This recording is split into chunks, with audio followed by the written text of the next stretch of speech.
الحمد لله رب العالمين والعاقبة للمتقين والصلاة والسلام على رسوله الكريم أما بعد أعوذ بالله السميع العليم من الشيطان الرجيم بسم الله الرحمن الرحيم من عمل صالحا من ذكر أو أنثى وهو مؤمن فلنحيينه حياة طيبة قال الله تبارك وتعالى في مقام آخر ومن أعرض عن ذكري فإن له معيشة ضنكا صدق الله العظيم وصدق رسوله النبي الكريم إن الله وملائكته يصلون على النبي يا أيها الذين آمنوا صلوا عليه وسلموا تسليما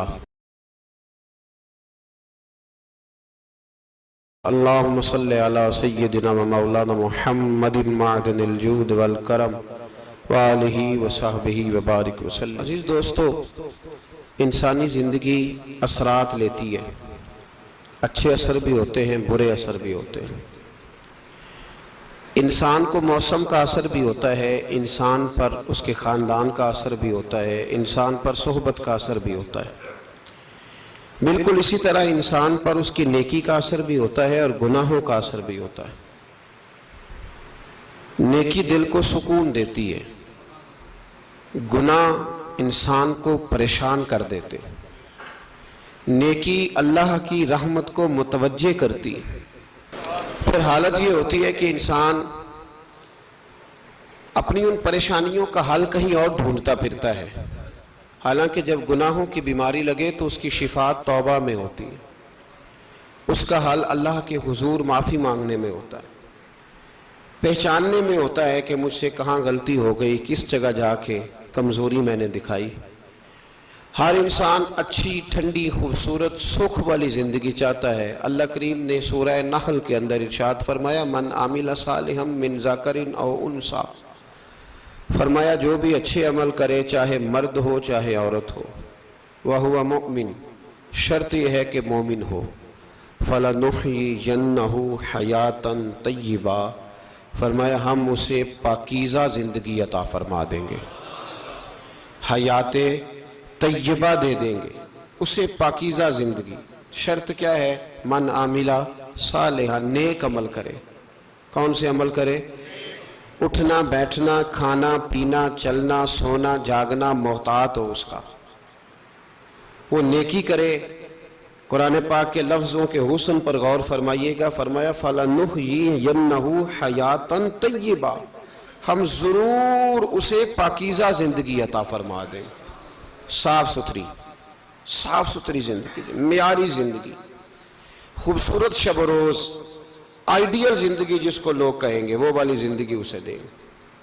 اور دوسرے مقام پر سورہ طٰہٰ کی آیت نمبر 124 میں فرمایا وَمَنْ أَعْرَضَ عَنْ ذِكْرِي، جو ہمارے ذکر سے منہ پھیرے گا،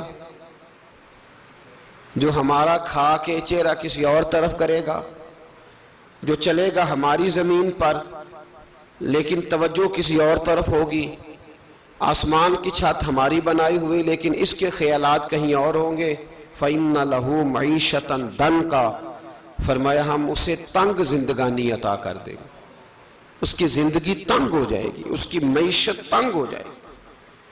گناہ زندگی کو تنگ کر دیتے ہیں، نیکی زندگی میں آسانی پیدا کرتی ہے۔ آپ کو اگر زندگی میں سکون چاہیے ہو تو آپ کسی غریب کی خدمت کر کے دیکھیں، اللہ کتنا سکون عطا کرتا ہے۔ آپ بڑے پاورفل بھی ہیں، بڑے طاقتور بھی ہیں اور بڑے باوقار بھی ہیں، لیکن کسی کو گالی دے کے آپ کا دل کبھی ٹھنڈا نہیں ہوگا، تکلیف ہوگی، اس کے اندر آزمائش ہوگی۔ ڈاکٹر ریسرچ کرتے ہیں، ڈاکٹر وہ کہتے ہیں گناہ کرنے سے آدمی جسمانی طور پر کمزور ہوتا ہے،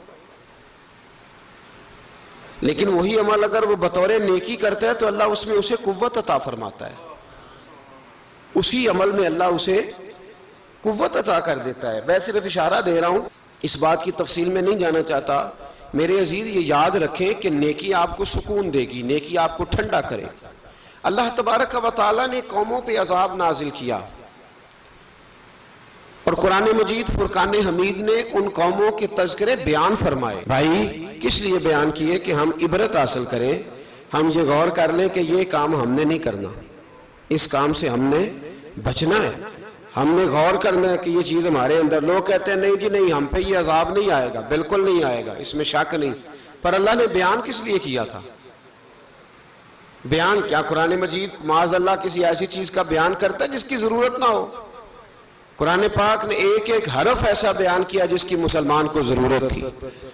قوم نوح کا ذکر فرمایا قرآن پاک نے۔ حضرت نوح علیہ السلام کی قوم کو حضرت نوح علیہ السلام نے 1500 سال سمجھایا ہے۔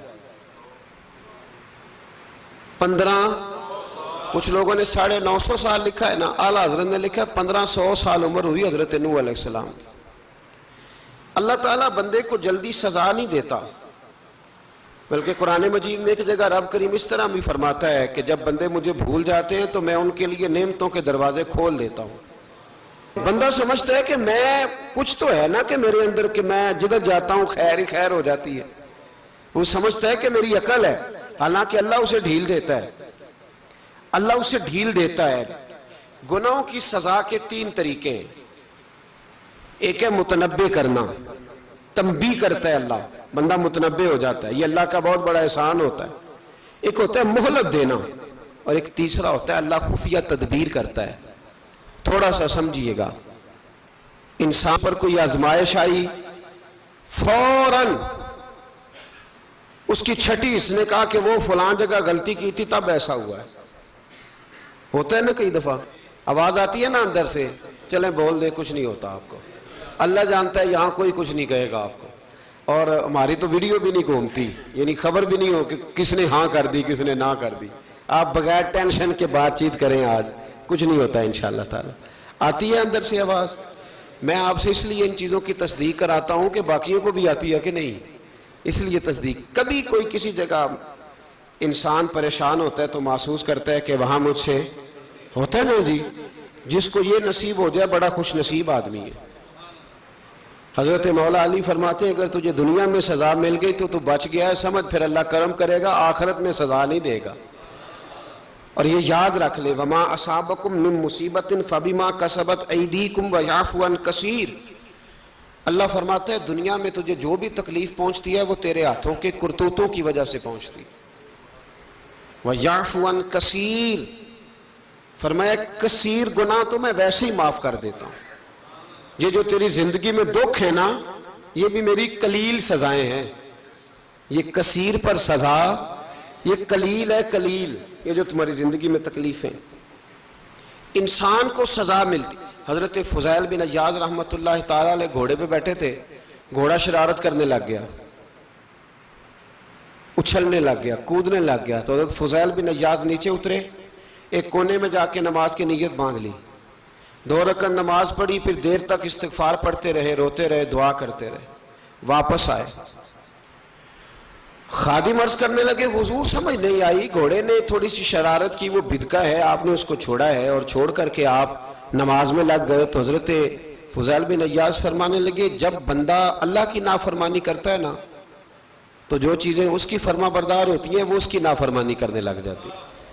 تو مجھے محسوس ہوا تھا کہ میں نے کہیں اللہ کی نافرمانی کی ہے، اس لیے ایسا ہوا ہے کہ میرے گھوڑے نے میری، تو میں توبہ کرنے لگا ہوں، اور اب دیکھتا ہوں بیٹھ کے بھلا کیا ہوتا ہے۔ میں نے سچی توبہ، حالانکہ مجھے یاد نہیں کہ میں کہاں بولا، پر کھری اور سچی توبہ کی۔ دوبارہ گھوڑے پہ بیٹھے تو گھوڑا بالکل صحیح ہو کے ساتھ چلنے لگ گیا۔ میرے بھائی جب یہ تنبیہ ہے اللہ کی طرف سے، یہ متنبع کیا جاتا ہے کہ تو بعد آ جا۔ بہت ساری جگہوں پہ انسان کو وقتی طور پر اگر سزا مل جائے، نبی پاک علیہ السلام کی خدمت میں ایک صحابی آئے، بات مضبوط کر دوں، واقعہ سنایا ہے نا تو کچھ لوگ سمجھتے ہیں کہ یہ واقعہ ہے، تو میں ایک حدیث پاک امام بہقی کی لکھی ہوئی عرض کرتا ہوں۔ نبی پاک علیہ السلام کے ایک صحابی آئے اور ان کا سر پھٹا ہوا تھا، خون بہ رہا تھا۔ سرکار نے فرمایا کیا ہوا؟ عرض کی حضور ایک عورت جا رہی تھی، میری نظر پڑی، ابھی نظر پڑی ہے کہ میرے آگے ستون آ گیا تو میرے سر پہ لگ گیا ہے۔ نبی پاک صلی اللہ علیہ وسلم نے فرمایا تیرے لیے خوشخبری ہے، اگر دنیا میں تیری غلطی کی تجھے سزا ملی ہے تو پھر رب تجھے قیامت میں سزا نہیں دے گا. پھر اللہ قیامت میں سزا، بعض گناہ ایسے ہیں جن کی یہاں بھی سزا ملے گی اور وہاں بھی ملے، لیکن میرے بھائی پہلی بات یہ ہے کہ اللہ تعالیٰ اس غلطی کی یہی سزا دے لے اور دعا فرمائے اللہ تبارک و تعالیٰ یہاں بھی معافی عطا فرمائے وہاں بھی معافی عطا فرمائے، اللہ درگزر ہی فرمائے. لیکن میرے بھائی ایک تو یہ سزا، ایک سزا یہ ہوتی ہے کہ انسان جب گناہ کرنے لگتا ہے تو اللہ نعمتوں کے دروازے کھولتا ہے، مہلت دیتا ہے. 500 سال تک فرعون کو مہلت دی. کتنے؟ یہاں جو 5 سال حکومت کر لیتا ہے وہ کہتا ہے سب سے قابل میں ہی ہوں، مجھے مہلت جو ملی ہوئی ہے. 500 سال مہلت دی اللہ تعالیٰ نے. اور فرعون کی قوم پر پتہ عذاب کس طرح کے آئے تھے؟ ٹڈیاں مسلط کر دی اللہ نے. یہ گھومتی نہیں چھوٹی سی، ہم اپنی زبان میں اس کو کچھ لوگ مختلف ناموں سے یاد کرتے ہیں، کوئی مکڑی کہتا ہے، کوئی کچھ کہتا ہے. مسلط کر دی، جاتی نہیں. ان پر بنی اسرائیل کے ان مقابل جو فرعون کی قوم تھی ان پر الزام اس طرح کا عذاب آیا کہ مینڈک مسلط کر دی اللہ تعالیٰ. برتن کھولتے تھے اندر مینڈک نکلتا تھا. دنیا کی ہر دوائی استعمال کرتے تھے لیکن مینڈک نکل آتا تھا. تھوڑا سا سمجھا کریں چیزوں کو. ہمارے رنگ نہیں زیادہ گورے کہ ہم پر عذاب نہیں آتا. کوئی بہت زیادہ اللہ تعالیٰ معاف فرمائے دولت نہیں جمع کرا بیٹھے شاہی خزانے میں کہ ہم سے پوچھا نہیں جائے گا. یہ مہلت ہے، مہلت کو مہلت سمجھو. پھر جب پکڑ آتی ہے نا اللہ کریم کی، میں نے دیکھا ہے کروڑوں روپیہ، 6 اولادیں. ایک شخص کے بچے باہر سے آ رہے تھے، وہ بندہ بیمار تھا. مجھے کہنے لگا حضرت جی دعا کریں میں ان کے آنے سے پہلے مر جاؤں ورنہ آ کے مجھے مار دیں گے. دعا کریں. اتنی بے سکونی، کروڑوں روپیہ پڑا ہے تو یہ عذاب نہیں؟ کوئی ضروری ہے کہ پتھر ہی برسیں گے تو سمجھ آئے گی؟ یہ جو سگا بیٹا بوڑھے باپ کے قریب سے گزر جاتا ہے سلام نہیں لیتا تو اس کو عذاب نہیں سمجھتے؟ یہ جو امت کی بیٹیاں، امت کی بچیاں، ہماری بچیاں ایک سال کے اندر 75,000 ہزار بچی ایک ڈویژن سے بھاگ کے شادی کر رہی ہے اور ایک صوبے سے، تو اس کو آپ اللہ کا عذاب نہیں سمجھتے؟ یہ معمولی بات ہے؟ نہیں ہمارے رنگ ہو رہے ہیں، ہم بڑے سمارٹ ہیں. 1500 سال مہلت دی نوح علیہ السلام کی قوم کو. کتنے سال؟ بول کے بتائیے، بول کے دوبارہ بولیے. 1500 سال. کوئی آدمی اپنی سمارٹنس پہ خوش نہ ہو جائے کہ 20 سال ہو گئے میں تو نافرمانی بھی کر رہا ہوں، روٹی بھی پک رہی ہے، میں تو حرام بھی کھا رہا ہوں، پھر بھی سب ٹھیک ہے. 1500 سال مہلت دی. پھر حضرت نوح کہنے لگے اللہ میں نے تو بڑا سمجھایا نہیں باز آتے. تو رب کریم نے فرمایا کشتی بناؤ. اللہ کے پیغمبر کشتی بنانے لگے تو قوم مذاق اڑانے لگ گئی. اب کیا کرنے لگے ہو؟ اب کشتی بنانے لگے ہو، خیر تو ہے، قوم مذاق اڑا رہی ہے. حضرت نوح علیہ السلام کا آپ نے کشتی بنائی، پانی کہاں سے نکلا؟ نہ بارشیں ہوئی نہ سیلاب آئے. ایک تندور تھا اس کے اندر سے پانی نکلنا شروع ہو گیا. کبھی تندور سے بھی پانی نکلا ہے، پر جب نکالنے والا چاہتا ہے تو وہاں سے بھی ایک تندور سے پانی نکلا. اتنا نکلا اتنا نکلا اتنا نکلا کہ قوم ساری ڈوب گئی. قرآن مجید کے صفحات شہادت دیں گے کہ حضرت نوح کی قوم کا بچہ بہ گیا. بچے صرف وہ تھے جو حضرت نوح کے ساتھ ہو گئے، تباہ ہو گئی. اللہ بے نیاز ہے، بے نیاز. 1500 سال مہلت ملے اور تو پھر بھی کہے رب بڑا کریم ہے معاف کر دے گا. 1500 سال تجھے گنجائش دے اور تو کہے کوئی نہیں بات معافی ملنی چاہیے ابھی بھی. میرے بھائی حضرت صالح علیہ السلام کی قوم، حضرت صالح نے تبلیغ شروع کی تو کہنے لگے پہلے معجزہ دکھاؤ. جی آج تو نہیں نا لوگ معجزے مانگتے ہیں. آج بھی لوگ کرامتے اور معجزے، اللہ معاف کرے جو چیزیں معجزہ تو ہو نہیں نہ سکتا، لیکن آج بھی لوگ، آپ یقین کریں، کہتے ہیں یہ بڑی نمازیں پڑھتا ہے تو پھر بخشا کیوں نہیں گیا، پھر کیوں نہیں منو سلوا کیوں نہیں اترا اس پر، پھر میں بھی اسی طرح ہی ہوں، کیا اس کے اندر خوبی آ گئی؟ مولوی بھی ویسے ہی ہے، صوفی بھی ویسے ہی ہے. لوگ مانگ نہیں رہے، لوگ دلیلیں مانگ نہیں رہے. ابھی بھی لوگ بحث نہیں کرتے، کیا فرق آ گیا جی، ویسے ہی ہیں سارے۔ اللہ تعالیٰ سے ڈرنا چاہیے۔ ہمیں سامنے والے کی طرف دیکھ کر صحیح ہونے کا حکم نہیں ہے، ہمیں اپنی اصلاح کا حکم ہے، اپنی طرف دیکھ کے اپنے آپ کو ٹھیک کرنے کا۔ الزام لگا کے گزر جانا، اس کا کوئی مطلب، سنو اور یاد رکھو۔ حضرت صالح علیہ السلام سے کہنے لگے پہلے معجزہ دکھائیں، تو حضرت صالح علیہ السلام نے فرمایا اونٹ کہاں سے پیدا ہوتے ہیں؟ کہا اونٹنی کے بطن سے۔ فرمایا آؤ میں تمہیں پہاڑ کے اندر سے اونٹنی پیدا کر کے دکھاتا ہوں۔ کہاں سے؟ پہاڑ کے اندر سے۔ حضرت نوح ساتھ لے کے گئے تو پہاڑ کے اندر سے اونٹنی نکلی، اور اونٹنی بھی گابن تھی، اس کے پیٹ میں بچہ، اور اونٹنی اتنا دودھ دیتی تھی کہ ساری بستی دودھ پی جاتی تھی، پھر بھی دودھ بچ جایا کرتا تھا۔ لیکن حضرت نوح علیہ السلام نے فرمایا اب تم نے دیکھ تو لیا یہ اسے، یہ جتنا دودھ دے گی روٹی بھی اتنی کھائے گی، ایک دن تم سارے پانی پیو گے، ایک دن یہ سارا پانی پیا کرے گی، ایک دن تم سارے باقی جانوروں کو گھاس کھلاؤ گے، ایک دن یہ اونٹنی، اور اونٹنی کا نام کیا؟ ناقۃ اللہ، اللہ کی اونٹنی۔ کس کی اونٹنی؟ نام کیا ہے؟ اللہ کی، یہ اللہ کی اونٹنی ہے۔ تو حضرت نوح علیہ السلام کی اونٹنی، فرمایا اس کی بے ادبی نہ کرنا۔ باز نہیں آئے لوگ، باز نہیں آئے، کہنے لگا جی دودھ دینا تو ٹھیک ہے، پر یہ جو سارا پانی پی جاتی ہے نا یہ صحیح نہیں، یہ جو ساری گھاس کھا جاتی ہے یہ نہیں ٹھیک، دودھ دینا تو ٹھیک ہے پر یہ نہیں صحیح۔ آپ نے فرمایا اسے کچھ نہ کہنا، اللہ کی اونٹنی ہے۔ میں کہا کرتا ہوں ان لوگوں نے ناقۃ اللہ کی بے ادبی کی، حضرت نوح علیہ السلام کی اونٹنی کی ٹانگیں کاٹ دی، صالح علیہ السلام کی۔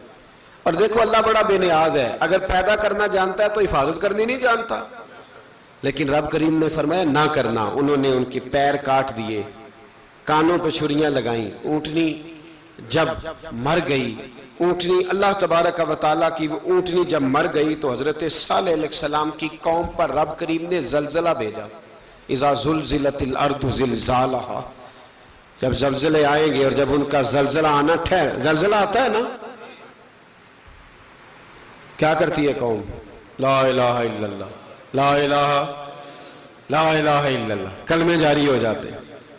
بلکہ ایک دفعہ ایسا بھی ہوا کہ مسجدوں میں اعلان ہونے لگے زلزلہ آ رہا ہے، جو فجر کے لیے نہیں اٹھے زلزلے کے لیے وہ بھی اٹھ گئے، جن کا دعویٰ ہے نا میری سویرے آنکھ نہیں کھلتی، ان کی لگی نہیں کتنے گھنٹے، بعد میں بھی نہیں لگی، ٹی وی پہ اعلان ہوتے رہے کوئی نہیں آ رہا سو جاؤ چپ کر کے، لیکن آنکھ لگی۔ موت سے تو ڈرتا ہے، اللہ سے ڈرتا ہی نہیں، موت کا خوف ہے رب کا نہیں۔ زلزلہ آیا، ساری قوم تباہ ہو گئی۔ بتاؤ اگر ناقۃ اللہ کی گستاخی ہو تو اللہ ناراض ہو جاتا ہے، اور اگر اولیاء اللہ کی ہو، اگر اولیاء اللہ کی ہو تو رب ناراض نہیں ہوتا؟ شرم نہیں آتی لوگوں کو داتا صاحب کی بے ادبی کرتے، شرم نہیں آتی لوگوں کو غوث اعظم کی گستاخی کرتے، حیا نہیں آتی جنہوں نے دین پھیلایا ان کی بے ادبی؟ میں درد سے کہتا ہوں، رو کے کہتا ہوں، اور اگر کلیجہ پھٹ سکے تو میں دکھاؤں زخم کتنے۔ ایک حج کے موقع پر ایک بابا جی، اس سال 4,80,000 روپے کا پرائیویٹ حج تھا، اور بابا جی کی کیفیت کمزور تھی، بیچارے بیمار تھے، اس کے باوجود وہ گئے۔ بوڑھے آدمی، جا کے بیٹھیے، بزرگ، اور کتنی مشکل ہے وہاں منا، مزدلفہ، عرفات، طواف زیارت، کتنا مشکل کام ہے طواف زیارت کرنا، طواف وداع کرنا۔ کس کٹھن سے حج کیا، بڑھاپے میں پیسے بھی لگائے، اور جب وہ روضہ رسول پہ گئے صلی اللہ، اور انہوں نے جا کے نبی پاک صلی اللہ علیہ وسلم کے روضے کی طرف منہ کر کے درود شریف پڑھا تو ایک ملا نے اٹھ کے کہہ دیا تو مشرک ہے۔ تو میری روح کانپی، میں نے کہا تجھے شرم نہیں آئی، حیا نہیں آئی؟ اس کی عمر دیکھ، کس بڑھاپے میں کہاں سے چلا، کہاں آیا۔ یہ مشرک ہوتا تو کسی مندر میں جاتا، یہ مشرک ہوتا تو کسی گرجے میں جاتا، یہ مشرک نہیں، یہ مومن ہے، اور یہ وہ والا مومن ہے جس کے سینے میں دل جب دھڑکتا ہے تو خالی دھڑکتا نہیں، ساتھ وہ محمد عربی پہ درود و سلام بھی پڑھتا ہے۔ شرم نہیں آتی لوگوں کو، اتنی بڑی گستاخی کرتے، جو روضہ رسول پہ آیا مشرک ہے۔ میں نے جو ایک مولوی کو صاف صاف کہا تھا، میں نے کہا اگر میں مشرک ہوں تو نکالو، مشرک کا داخلہ تو یہاں ویسے ہی منع ہے۔ شرم نہیں آتی؟ اپنی زبان کا ایک پاس کرو کچھ۔ اتنا ظلم، اتنی بڑی فرقہ واریت امت میں، اتنا امت کو تقسیم کرتے ہو، تمہیں شرم نہیں آتی؟ جہاں سے اتحاد کا پیغام دینا چاہیے وہاں سے تم لوگوں کو فرقے کا پیغام دیتے ہو، ایک مقصود فرقے کی تبلیغ کرتے ہو۔ خدا رہا تو میں کہہ رہا ہوں ناقت اللہ کی بے ادبی پہ عذاب آتا ہے تو اولیاء اللہ کی بے ادبی پہ نہیں آتا۔ داتا صاحب ساری زندگی تبلیغ کرتے رہے، ایک آدمی نے اٹھ کے کہہ دیا جناب وہ تو شرک کا اڈا ہے، تو رب کریم ناراض نہیں ہوتا ان باتوں سے؟ ہمیں خیال کرنا چاہیے، اللہ سے ڈرنا چاہیے، ان چیزوں سے عذاب آتا ہے اور آ رہا ہے، اللہ تعالی ہمیں محفوظ فرمائے۔ اللہ ہمیں اس سے، قوم لوط پہ بھی عذاب آیا، ہم جنس پرستی، مرد مردوں سے بدکاری کرتے، حضرت نوح نے سمجھایا کہ یہ کام درست فطرت کے خلاف ہے، یہ کام درست نہیں۔ جب انسان یہ کام کرتا ہے تو زمین اور آسمان کانپتے ہیں۔ اب میں کیسے کھول کے بتاؤں، میرے پاس اعداد و شمار ہیں کہ پاکستان کے اندر اس کام کی کیفیت کیا ہے اور کس طرح کر کے لوگ، میں تو رونا روتا رہتا ہوں داڑھی کا۔ لوگ کئی دفعہ کہتے ہیں حضرت صاحب پہلے بھی آئے تھے تو داڑھی کی بات، پھر بھی آئے تو داڑھی کی بات، تو میں رونا روتا ہوں۔ اس لیے روتا ہوں کہ جو کلین شیو نوجوان ہوتا ہے وہ امرد کے حکم میں ہے، اس پر وہی حکم لگتا ہے جو عورت پہ لگتا ہے، اس کے ساتھ مرد کا اٹھنا بیٹھنا اسی طرح ناجائز ہے جس طرح عورت کے ساتھ۔ حضرت جنید بغدادی رحمت اللہ تعالیٰ علیہ کے سامنے ایک شخص نے کہا وہ کتنا خوبصورت نوجوان جا رہا ہے، تو آپ فرمانے لگے تو حافظ قرآن نہیں؟ کہا ہاں۔ فرمانے لگے جا اپنے حفظ کی خیر بنا۔ وہ شخص کہتا ہے میں نے اس بغیر داڑھی والے کلین شیو نوجوان کو بری نظر سے دیکھا، مجھے قرآن پاک ہی بھول گیا، سارا قرآن پاک بھول۔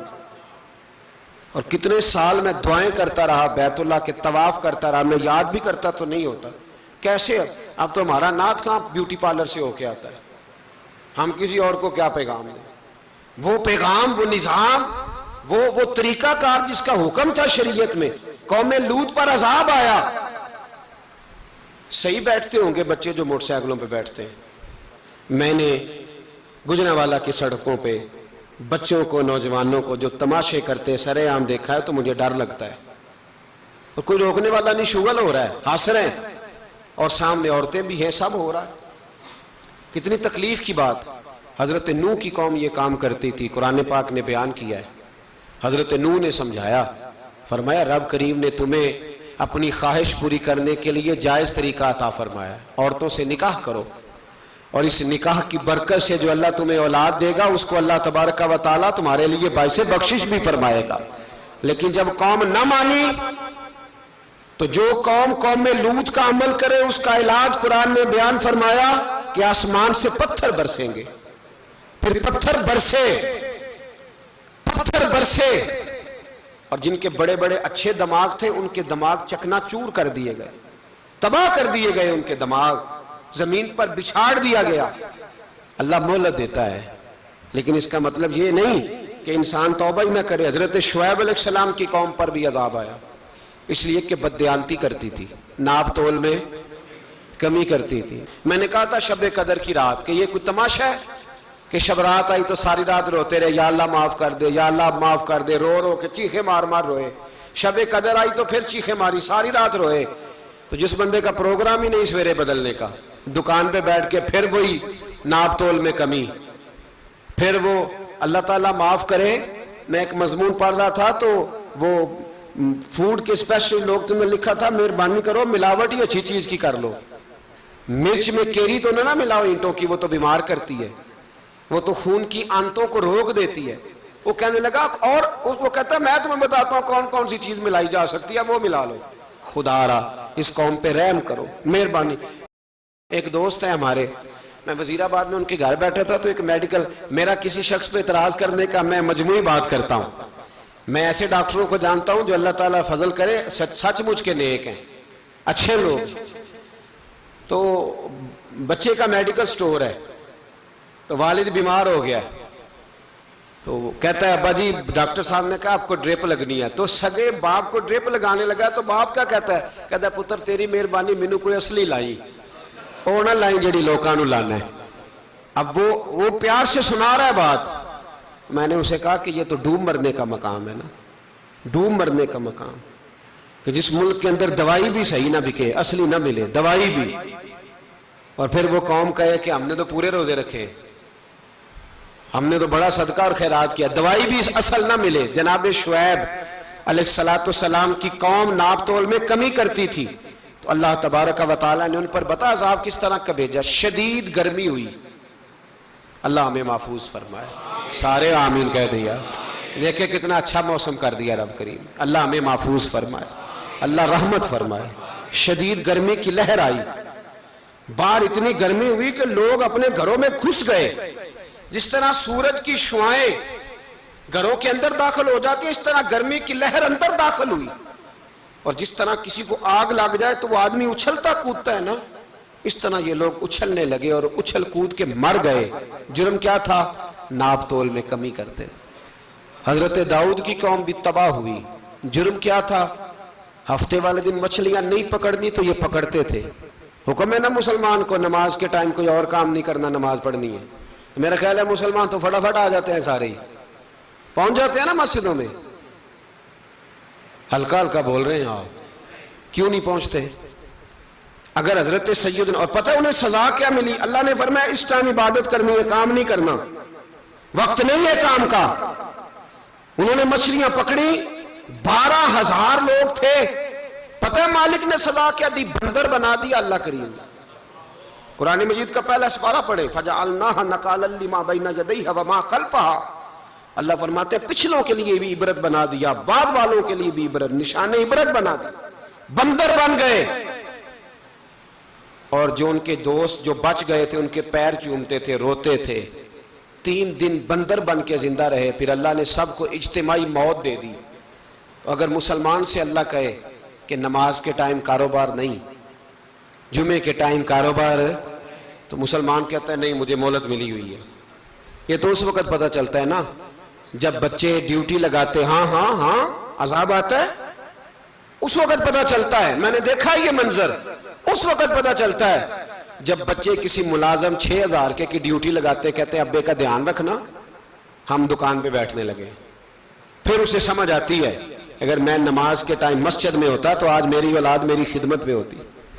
میں نماز کے ٹائم مسجد نہیں گیا تو بچوں نے 6,000 کا ملازم بٹھایا ہے، ابا جی کا خیال رکھ، ایک نرس بلائی ہے، تو خیال رکھ۔ کدھر ہوتے ہیں مسلمان نماز کے ٹائم؟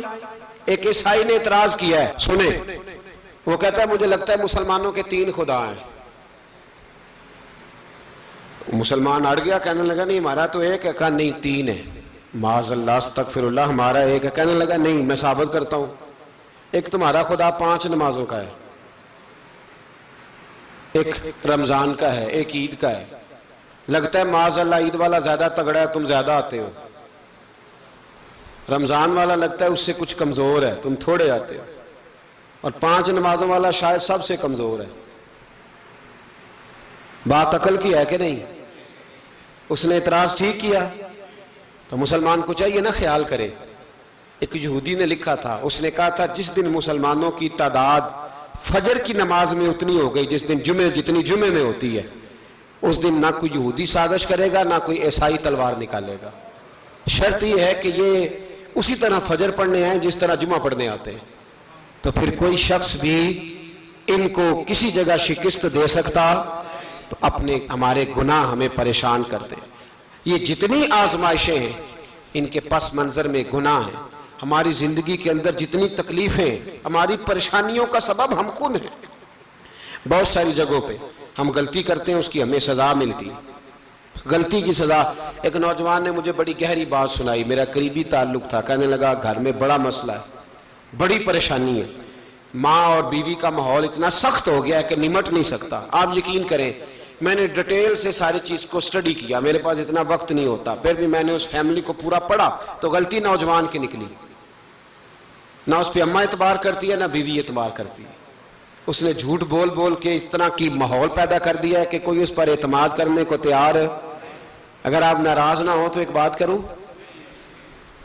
پتہ ہے گھر میں ماحول کب خراب ہوتا ہے؟ باہر والے ہماری تقریر سنتے ہیں، گھر والے ہمارا عمل دیکھتے ہیں۔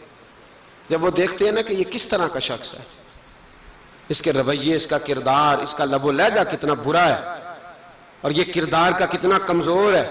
اعلیٰ حضرت فرمایا کرتے تھے نیک وہ ہوتا ہے جس کی تنہائی صاف ستھری ہوتی ہے، اس لیے ماحول بگڑ جاتا ہے۔ یہ جو ہم کہتے ہیں نا میرے سجن بڑے بنتے ہیں پھر ٹوٹ جاتے ہیں، کچھ لوگ ایسے ہوتے ہیں جو ان کے پاس جاتا ہے انہی کا ہو جاتا ہے، وہ کہیں اور کے قابل کیوں بھلا؟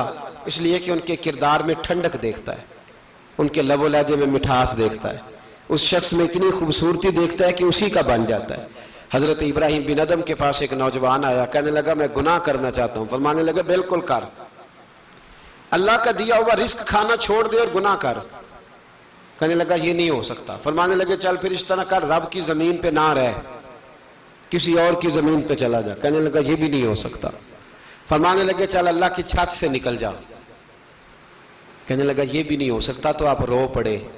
فرمانے لگے پھر جناب اسرائیل جب آئیں تو ان سے کہنا مجھے 2-3 سال کی مہلت دے دے، پچھلی میری گناہوں میں گزر گئی، میں ذرا 3 سال عبادت کر لوں۔ تو وہ شخص بھی رونے لگا، کہنے لگا حضور وہ مہلت نہیں دیتے، وہ جب لینے آتے ہیں تو پھر لے کے اللہ تعالیٰ نے جب انسان بنانا چاہا نا تو جناب جبریل کو کہا مٹی لے کے آ زمین سے۔ حضرت جبریل نے مٹی پہ ہاتھ ڈالا تو باقی کی مٹی رونے لگ گئی، اسے جدا نہ کر۔ تو جناب جبریل چھوڑ کے چلے گئے۔ حضرت میکائیل کو بھیجا مٹی لا، مٹی پہ ہاتھ ڈالا تو باقی کی مٹی رونے لگ گئی، چھوڑ کے چلے گئے۔ جناب اسرائیل کو بھیجا، مٹی پہ ہاتھ ڈالا تو باقی کی رونے لگ گئی، چھوڑ کے نہ جاؤ۔ تو حضرت اسرائیل فرمانے لگے تیرا رونا دیکھو کہ رب کا حکم دیکھو۔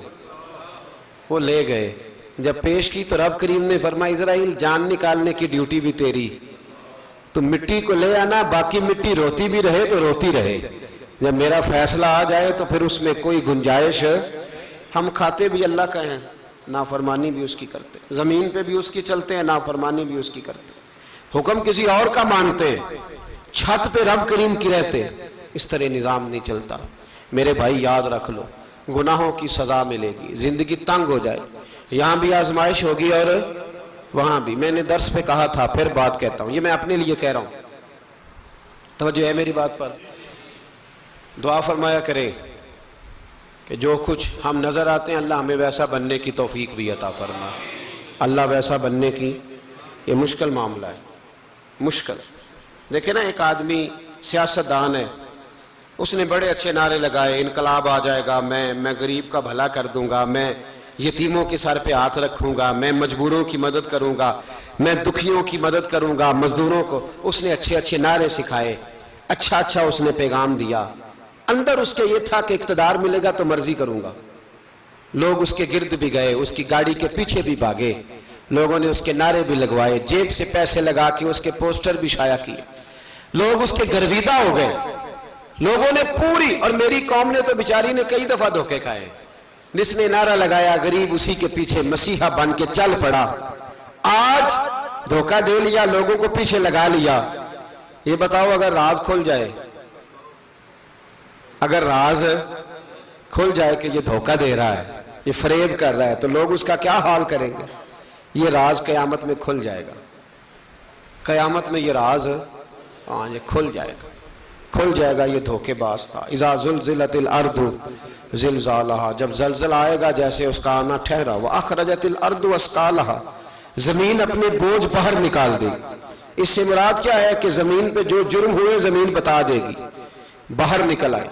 وقال الانسان ما لہا، انسان کہے گا اسے کیا ہوا، یہ تو سب کچھ بتا رہی، بوجھ باہر نکال دے گی۔ ایک آدمی پیر طریقت بن کے بیٹھ گیا، جبہ کبہ پہن کے، بڑی پگڑی باندھ کے بیٹھ گیا، اچھی اچھی نیک باتیں بتانے لگا، لوگ اس کی دست بوسی کرنے لگے، ہاتھ چومنے لگے، پیچھے لگ گئے، خدمت کرنے لگے، جیب سے نذرانہ دینے لگے، اس کے نام پر لوگ اپنی جیب سے لنگر پکانے لگے، خانقاہ کی خدمت ہونے لگی، مہمان اس کے آتے، نوکری کوئی اور کرتا۔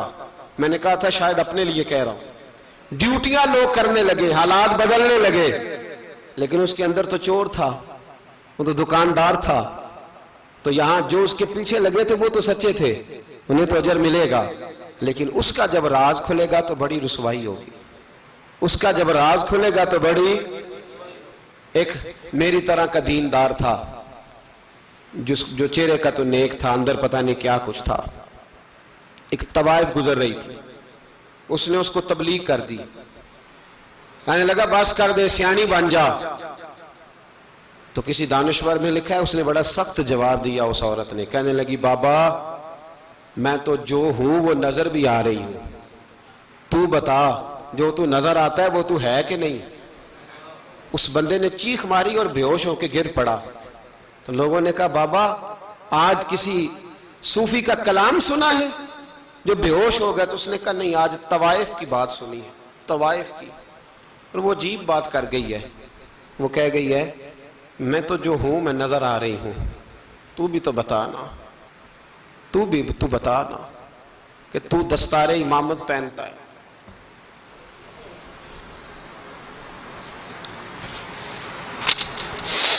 تو بتا تو جو کہلاتا ہے تو وہ ہے کہ نہیں؟ یہ وقال الانسان ما لہا، یہ راز قیامت میں کھلے گا۔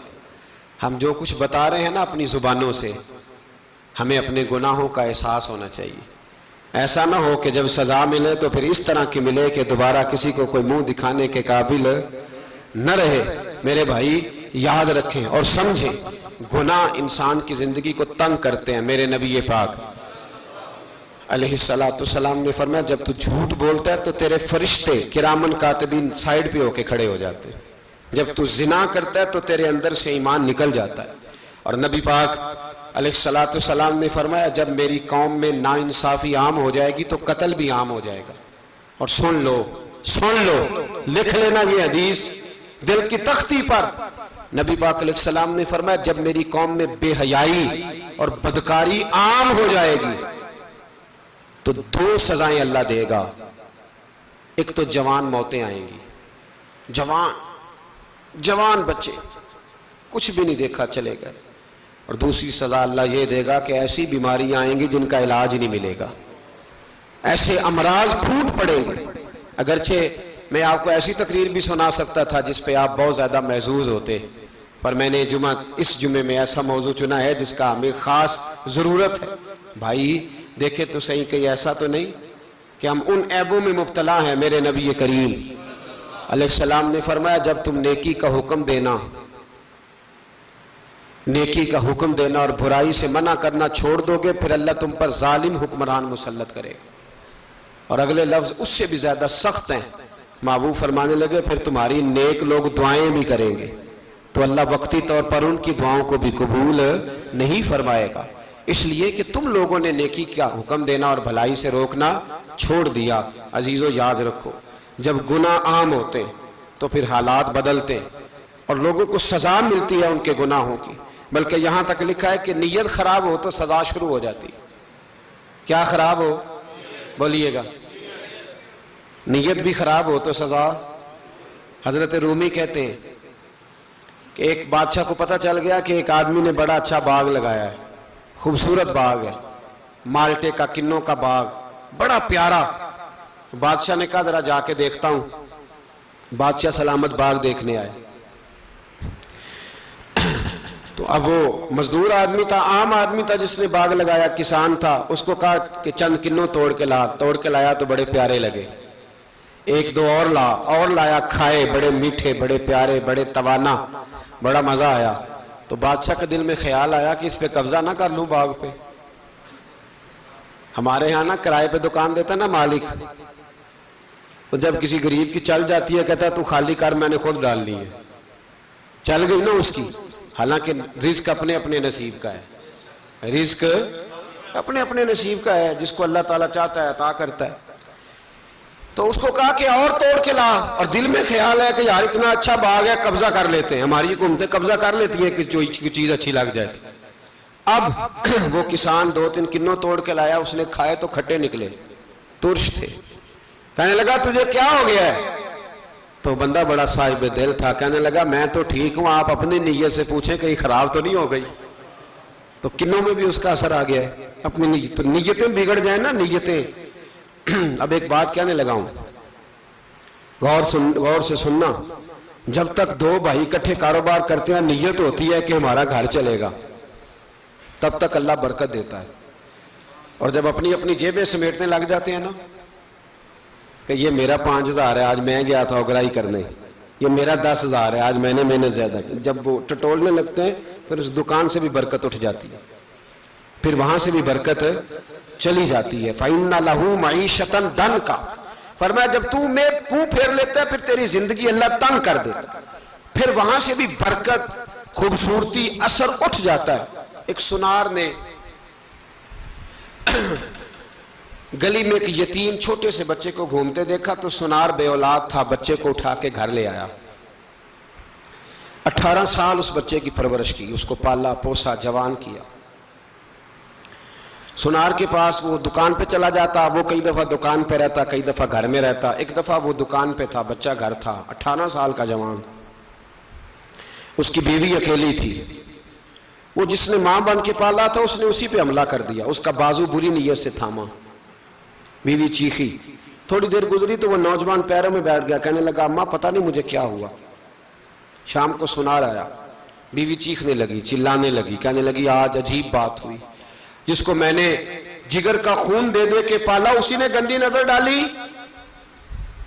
سنار محو حیرت ہے، بیوی کا خیال تھا کہ لاٹھ اٹھائے گا، ڈنڈا اٹھائے گا، نوجوان کو مارے گا، لیکن وہ رونے لگ گیا۔ اس نے کہا آج اس نے میرا بازو تھاما ہے، جانے کیا کیا ہے، پریشان ہونے لگ گیا، سجدے میں گر گیا۔ کہا تو بتاتا کیوں نہیں؟ تو وہ سنار کہنے لگا اس کی غلطی نہیں، 18 سال کے بعد آج مجھ پر بھی شیطان سوار ہوا تھا۔ ایک عورت آئی تھی، وہ اپنے بازوؤں میں چوڑیاں پہننا چاہتی تھی تو میں نے بھی گندی نظر سے ہاتھ ڈالا تھا، رب کریم نے مجھے فوراً اس کی سزا دی۔ جن کے گھروں میں بیٹیاں ہوتی ہیں ان کی نظریں گندی نہیں ہوتی، جو بیٹیوں کے باپ ہوتے ہیں، جو بہنوں کے بھائی ہوتے ہیں، ان کی نظریں گندی۔ اور اگر تو ٹیلی فون کرتا ہے، تو کسی عورت کے ساتھ تعلق رکھتا ہے تو یہ بات لکھ لے، امام فخر الدین رازی 1، علامہ اسماعیل حقی 2، ملا جلال الدین رومی 3، امام خازن 4، امام جلال الدین سیوطی 5 حدیث کے استاد اور محدث لکھتے ہیں کہ اگر تو کسی پر گندی نظر ڈالے گا تو تیرا گھر بچ سکتا، یاد رکھ نہیں بچے گا، اس لیے کہ تیری نظر کسی کی بیٹی کو بیٹی سمجھ تاکہ تیری بچی کا پردہ قائم رہے، کسی کی بہن کو۔ یہ کیا بات ہوئی کہ تو جتنا مرضی گند معاشرے میں پھیلاتا رہے تیرا گھر بچا رہے، یہ کیسے ہو سکتا ہے؟ فَإِنَّ لَهُ مَعِيشَةً ضَنْكَ، اللہ فرماتے ہیں زندگی تنگ ہو جائے گی تیرے لیے مشکل، تو ڈھونڈتا پھرے گا کہ میں مرنے کو جگہ تلاش کروں۔ سچی توبہ کرے، کھری توبہ کرے۔ یہ گناہ انسان کو مجبور کر دیتے ہیں۔ حضرت عبداللہ بن مبارک رحمۃ اللہ تعالی علیہ، ان کے سینکڑوں شاگرد تھے، ایک شاگرد کے انتقال کا وقت آیا تو گھر گئے ملنے۔ آپ کہتے ہیں میں نے زور لگا لیا پر اس کی زبان پر کلمہ جاری نہیں ہوا۔ میں اسے کہتا کلمہ پڑھ پر اس کی زبان پر جاری، اللہ اکبر، بہت بڑی نعمت ہے۔ دعا فرمائیں اللہ ایمان کی موت عطا فرمائے، ایمان کی موت دے اللہ کریم، ایمان کی موت دے۔ ایسے بھی لوگ دیکھے ہیں، مسجد نبوی ہے، رسول اللہ کا شہر ہے، سر سجدے میں ہے، روح پرواز کر گئی، روح پرواز۔ کتنا نصیبوں والا ہے، کتنا نصیبوں والا ہے کہ مسجد نبوی میں سر سجدے میں رکھا ہے، اور اللہ تبارک و تعالیٰ نے محبوب کے قدموں میں موت عطا فرمائی۔ تو حضرت عبداللہ بن مبارک کہتے ہیں میں نے اس کو کہا کلمہ پڑھ تو اس کی زبان پہ جاری نہیں ہوتا۔ میں بار بار کہتا تو وہ منت کرتا، کہتا حضور میں کوشش کرتا ہوں جاری نہیں ہوتا۔ فرماتے میں پریشان ہو کے اٹھا، ابھی میں دروازے پہ پہنچا تھا اس نے چیخ ماری اور روح پرواز کر گئی۔ بچے رونے لگے، بیوی رونے لگی، تو میں نے اس کی بیوی سے کہا کہ یہ جرم کیا کرتا تھا، اتنا بڑا پاپی پہ کلمہ جاری نہیں ہوا۔ اس کی زوجہ کہنے لگی حضرت جی 2 گناہ تھے اس کے، ایک تو یہ شراب کا عادی تھا، روکتی تھی باز نہیں آتا تھا، اور دوسری بات یہ کہ یہ اپنی اماں کا نافرمان تھا، وہ 2 گلیاں چھوڑ کے رہتی ہے، یہ کبھی ملنے نہیں گیا تھا، اس بوڑھی کا کلیجہ اس کی طرف سے بڑی تکلیف میں تھا۔ تو حضرت عبداللہ بن مبارک کہنے لگے جا تو بھی دعا کر اور اس کی ماں کو بھی کہہ دعا کرے کہ یہاں تو یہ کلمہ نہیں اسے نصیب ہوا، اللہ کرے اللہ آخرت کی منزلیں اس کی بہتر فرما دے۔ میرے بھائی ایسے گناہ، حضرت مالک بن دینار نے توبہ کی